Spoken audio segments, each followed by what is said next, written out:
The sure cure to a dark room is more daylight. So maybe the right answer for a dark room in your home is a skylight. Skylights have come a long way. More than just a bubble on the roof, today's skylights can feature integrated blinds and energy-efficient glass. Jim Hardwick is on the line with us from Ideal Roofing to tell us more. Good morning, Jim. Good morning.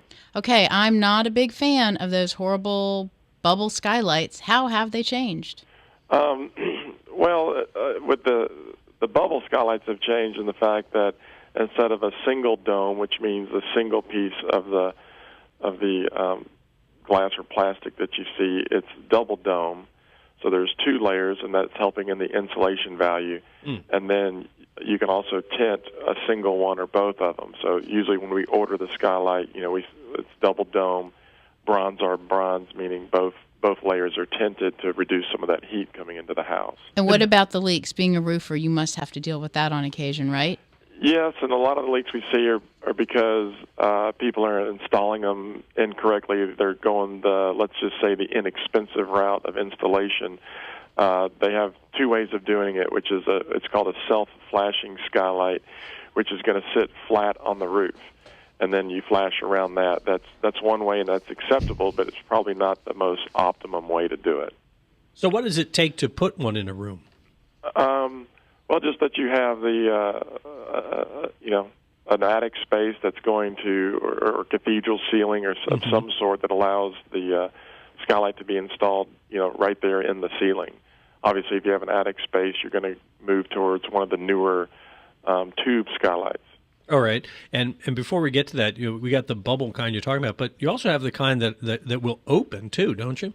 Yes, you can get some fancier ones that actually, if they're really tall, they can have hand cranks, like little blinds built into them, so you can shut the blinds on them or even open them up to allow wind or air in if you'd like that. Yeah, because I'm thinking you bring all that extra light in, don't you bring in extra heat?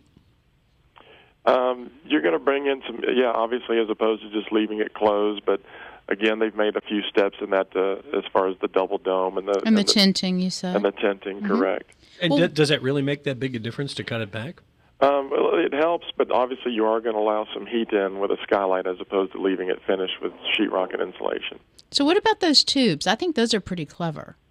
Yeah, I mean, they're going to, that way you can put natural light into rooms that ordinarily that don't have a cathedral ceiling, because you have this piping that is reflecting the light that's going through your attic, and you can insert it just like a can light.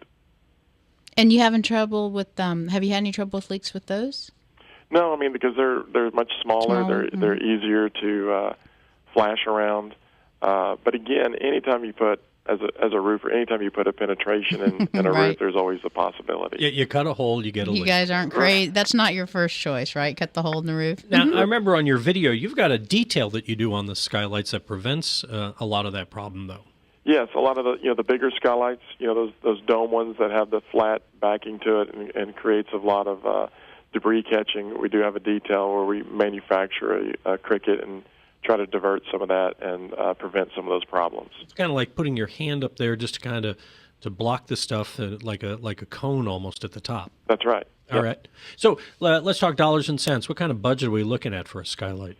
Well, your average size skylight, obviously they're going to increase, but the average size that we see anywhere from like a 3x4 type of a skylight, just the skylight itself is going to run about $400. And then if we're replacing it as opposed to installing a new one, that's going to make a difference in the labor. Since they become part of your roof, doesn't it make sense to have a roofer handle your skylight? You can learn more about letting the sky into your home at idealroofingservices.com. Thanks for being with us, Jim. Thank you, guys.